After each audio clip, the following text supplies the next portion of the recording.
sponsored by the Securities and Exchange Commission of Nigeria.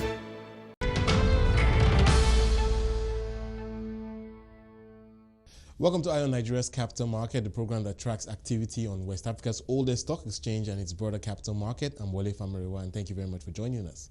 Venture capital and private equity are important sources of capital for small and growing businesses in emerging markets. On today's program, we examine the development of this important industry in Nigeria, Africa's largest economy. Since the return of a democratic government in Nigeria in 1999, investors have poured billions of dollars into Africa's most populated country. The foreign interest has followed the growing entrepreneurial spirit of the people, and by reviewing regulations in several industries, the government has also created an environment for entrepreneurs to thrive. Local and foreign investors, including private equity and venture capital players, are now teaming up to exploit a wide range of business opportunities. Think of Nigeria in this way. I mean, today we notice certain, structural changes in the very fabric of the economy and the society. So the first thing is obviously that we are blessed with a very large population. So we have a large domestic market. This is already a very interesting thing to have. I mean, large domestic market. The population is growing. At the same time, we've got a very fast pace of urbanization. Now, anywhere you look at, you will notice that there is a very low per capita consumption or very low penetration for more or less any goods or services. So there is a very low base. So I mean, you can say, okay, this obviously provides a lot of upside. Entire segments or even industries are extremely underserved. I think even before the rebasing of the GDP, it was obvious that Nigeria was one of the most important countries on the sub-Saharan subcontinent. And because of that, there's been a lot of private equity interest in Nigeria. And the interest comes from a varied number of sources. So the large global private equity funds to, the smaller, more niche type funds who look at specific sectors, and even down to DFIs and local, homegrown Nigerian funds as well. And what we found is that in recent years, the bulk of the private equity money that has been invested on the subcontinent has come to Nigeria. In fact, certain statistics suggest that about a third of the private equity money that was spent on the continent over the past 5 years has been spent in Nigeria, which is a huge deal. Private equity ultimately benefits from the underlying economy. So private equity benefits from a liberalizing, deregulating, private sector-oriented economy. And therefore, whether as individuals or as African Capital Alliance, we are great believers that the best thing for Nigeria is to create an enabling environment by the government and other institutions to attract capital and to attract expertise, competence that you require to build out the various sectors and segments of the economy. And the good news, which is also sort of the bad news, is that in many respects, Nigeria is still an undermanaged country. If you look at most of the sectors, if you even look at the politics and you look at there is so much more you can do. And therefore, I think private equity can play an important role in that, because what private equity does is basically to, go into particular sectors that are ready, and then tap into the businesses that are ready and provide them the needed capital and the partnership and sort of governance, right, to sort of take advantage of the opportunities in those sectors. And I believe that you can almost go from sector to sector. Perhaps the one sector that has benefited the most is telecoms. And we all talk about the success of MTN and maybe to some degree Airtel and Etisalat and Glo and so on. And if you look at why they have been successful, it's primarily because thanks to government, they deregulated the sector. The Regulatory Commission, NCC, did a good job of regulating and being a sort of a referee, or what you might call an honest broker, and created an environment for the players to actually compete and play. And therefore, private equity investors that then invested into those businesses, we happen to have been fortunate to invest into MTN, have done well. But they've done well in the context of the main players that invested in those sectors. So if you look at MTN South Africa, that is number one winner of MTN Nigeria without any shadow of doubt. You look at the individuals that backed MTN, they've done extremely well. The practice of private equity in Nigeria has evolved over the last 2 decades. When I started doing private equity over a decade ago in Nigeria, it was people saw private equity as another source of banking finance. In fact, a lot of people confuse private equity with private debt, meaning we want to go and access capital from people who are not banks.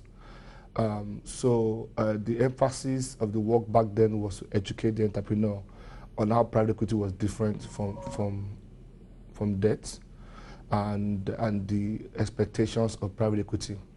Fast track 10 years, a lot of transactions have happened. A lot of people have accessed private equity funding, both small companies and big companies alike. A lot of stories have come out to be successful via exits, via positioning. Some of them have gone to be listed on the stock exchange, some of them have not.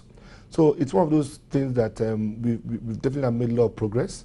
Back in the day, then everything was almost all SME, small and medium focused companies. But right now, I'm seeing larger companies also accessing private equity. It's actually a very exciting time for the sector. You're seeing new fund managers come on board, and you're not just seeing them set up shop, they're actually getting funded.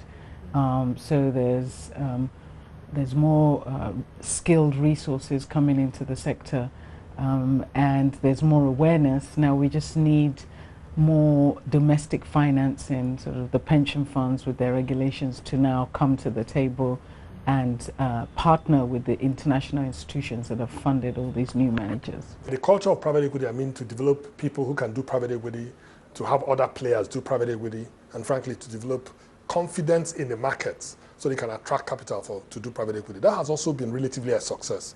So apart from African Capital Alliance, you have a number of other international players that are now investing into the market. You have local players, many of whom have started more recently. We were talking not too long ago about the African Venture Capital Association that is now an established industry trade association. So I think if you look at all those parameters, you will have to say that private equity is off to a good start. But it's only a start, because then when you compare private equity here with, say, Europe or North America, you will know that we have a long way to go. Former NBA basketball player Obinna Ekezie is the founder of online travel company wakanow.com. His company is a beneficiary of the growing interest of private equity investors in Nigeria. Wakanow.com is the first and leading online travel company in Nigeria. It's now Africa's #1 travel booking portal.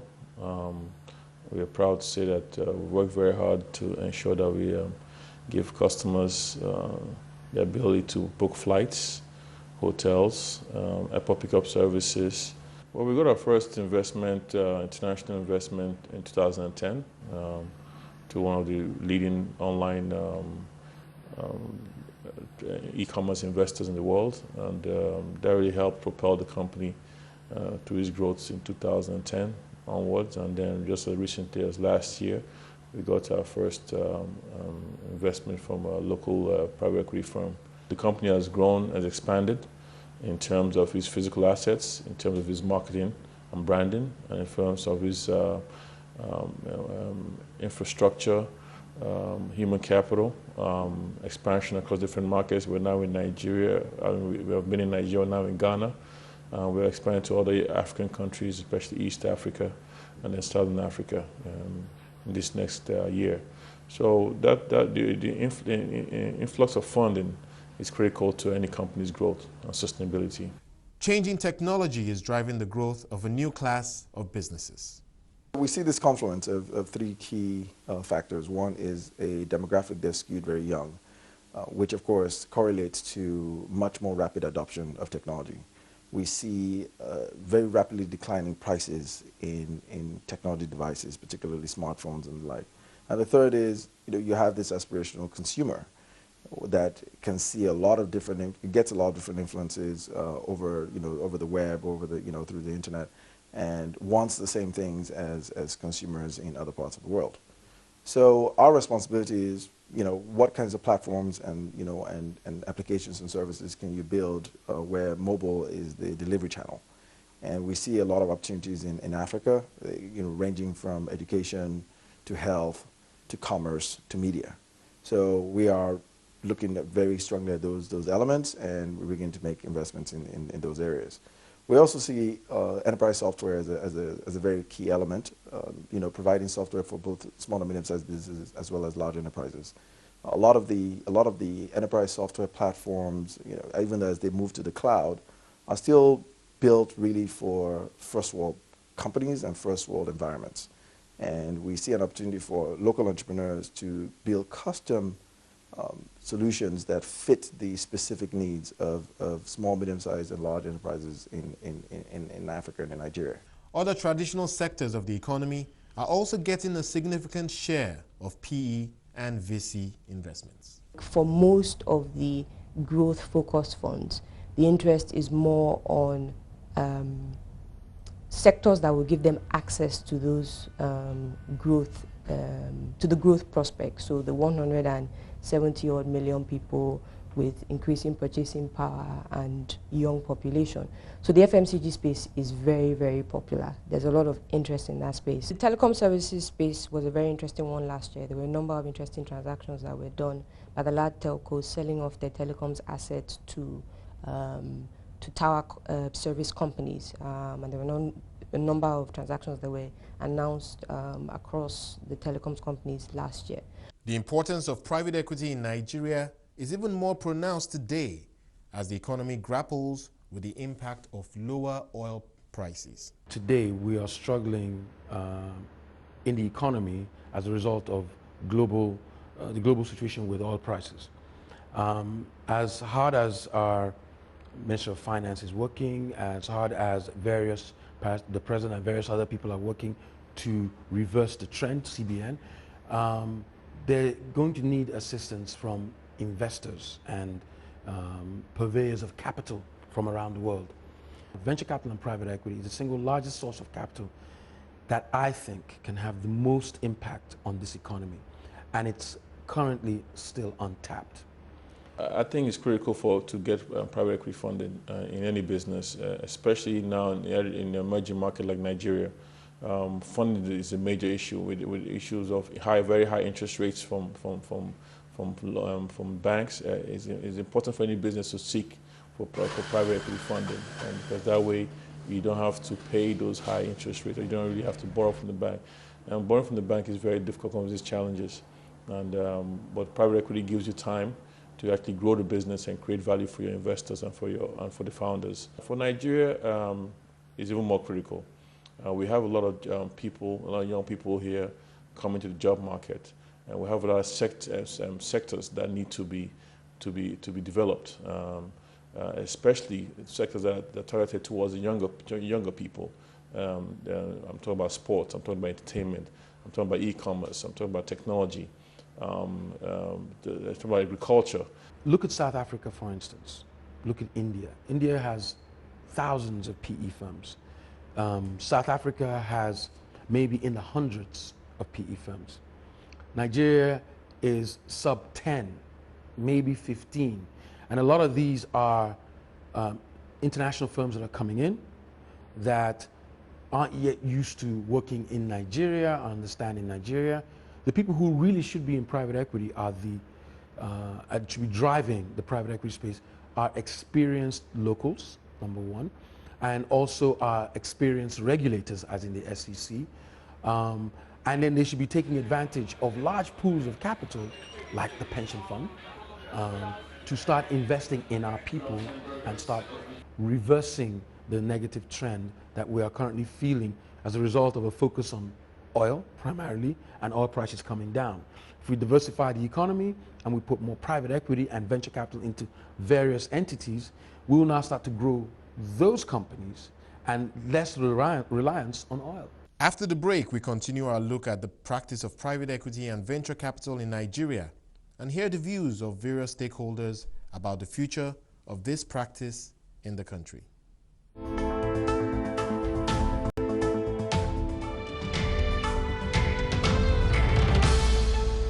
Welcome back to Eye on Nigeria's capital market. Private equity and venture capital has come a long way in Nigeria over the last 2 decades, and the government and regulators are playing an important role in the development of the sector. Back in the first attempt by a regulator to encourage private equity was the SME scheme at Central Bank, which, depending on who you talk to, had varying level of success. But that was the first attempt on regulator trying to stimulate private equity growth. Then you had other initiatives like the SMEDAN, initiative of government.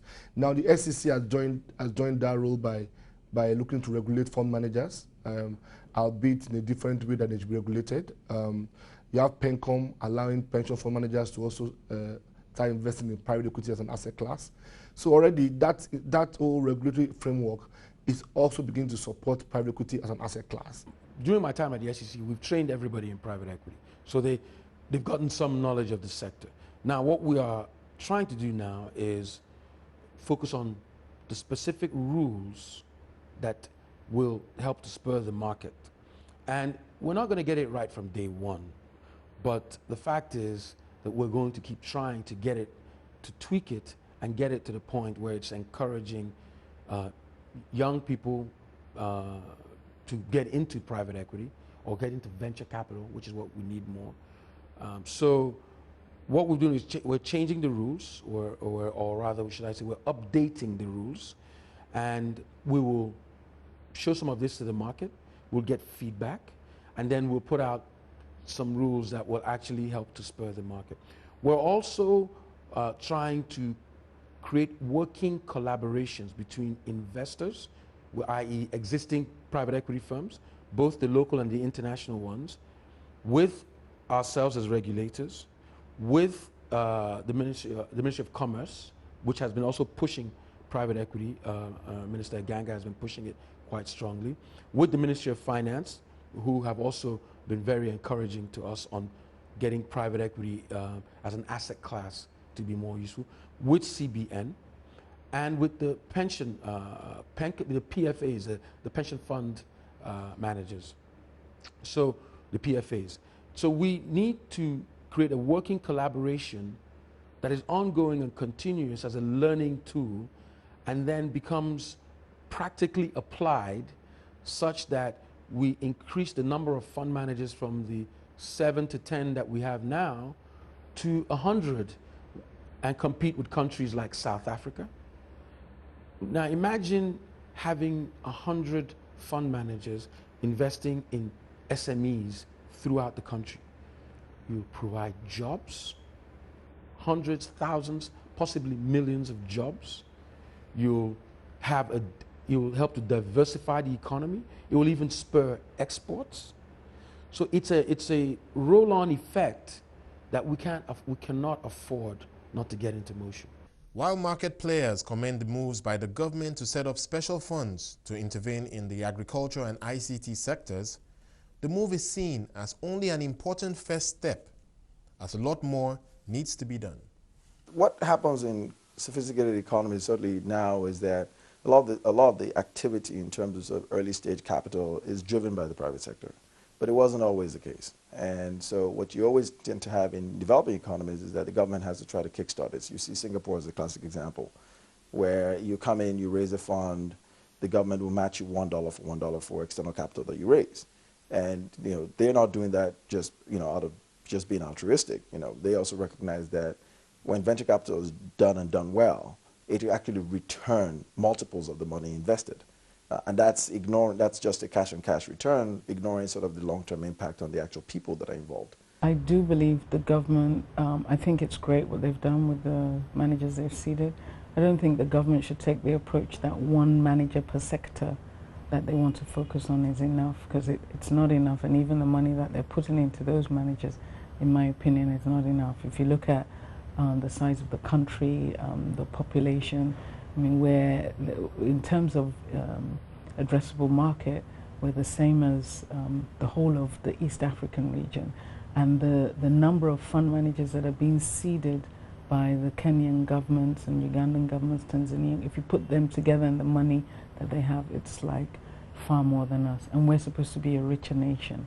So I think we need to move beyond thinking that there needs to be one manager per sector exclusively. I think they need to open up, have challenge funds that are seeding some of these newer managers that I spoke about. Private equity and venture capital is tough work in Nigeria, presenting some common and also unique challenges.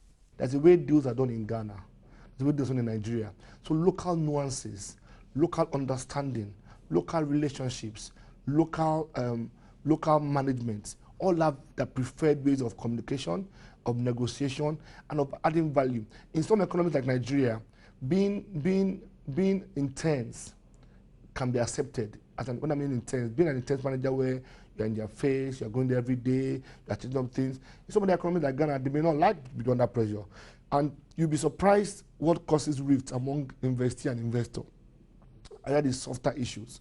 And from my experience, softer issues can have up to 50% discount or premium on your return if well managed. In terms of the growth, we're seeing a growth in amounts of money under management. Each existing manager, we, for example, we're increasing how much we have under management. New managers are coming into the foray. But with new managers, especially if you're having local managers, you can't just think about managers that have come back from the UK, the US. You have to think about homegrown as well. And some of those will not have the international funding that's available to some of us. And so we need our domestic funders to come to the table to begin to seed and believe that these managers that are leveraging their experiences, albeit from other sectors, can also grow in a fund management firm. What we find that is more challenging is that the idiosyncratic risk of entrepreneurs, if you don't work on it, no matter how good the macro is, you can exit it. In terms of peculiarity, if you will, I will say that as a society, our biggest problem is that there is a massive deficit in trust.